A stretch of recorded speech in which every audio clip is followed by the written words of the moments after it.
আসসালামু আলাইকুম, কেমন আছেন সবাই? সবাইকে বিজয় দিবসের শুভেচ্ছা। বিজয় দিবস উপলক্ষে ছুটি থাকায় ভাবলাম কোথাও বেরিয়ে আসি। তো যেইভাবে সেই কাজ, চলে গেলাম উত্তরা দিয়াবাড়ির উদ্দেশ্যে। এক্সপ্রেসওয়েতে অনেক জ্যাম ছিল, তো তখন আমরা কিছুক্ষণ গান শুনলাম আর ওয়েট করতেছিলাম কখন জ্যামটা শেষ হবে। অবশেষে দীর্ঘক্ষণ জ্যাম ঠেলে আমরা উঠে পড়লাম এক্সপ্রেসওয়েতে। এখন চলে যাচ্ছি দিয়াবাড়ির উদ্দেশ্যে। এক্সপ্রেসওয়ে থেকে নেমে একটা সুন্দর বিল্ডিং দেখলাম। ঢাকা শহরে সাধারণত এ ধরনের বিল্ডিং দেখা যায় না। ফাইনালি আমরা পৌঁছে গেলাম দিয়াবাড়ি ফুড কোর্টে।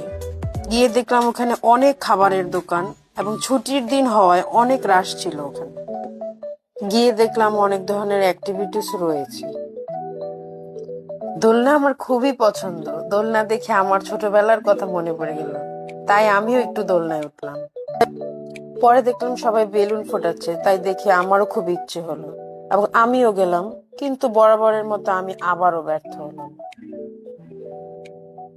অ্যাক্টিভিটি শেষ করে এসে দেখলাম ফুড কোর্টের এখানে অনেক ধরনের খাবারের পসরা সাজানো। একটা আন্টি খুব সুন্দর করে চাপড়ি পিঠা বানাচ্ছিলেন, দেখি আমার খুব লোভ লেগে গেল।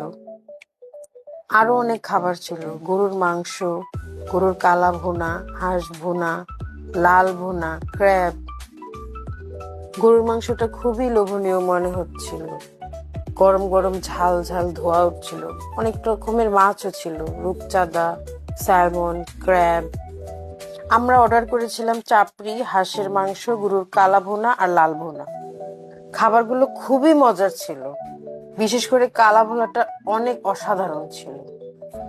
খাওয়া দাওয়া শেষ করে ফুচকা খেয়ে বাড়ি ফিরলাম। বিজয় দিবস আপনাদের কেমন কাটলো জানান।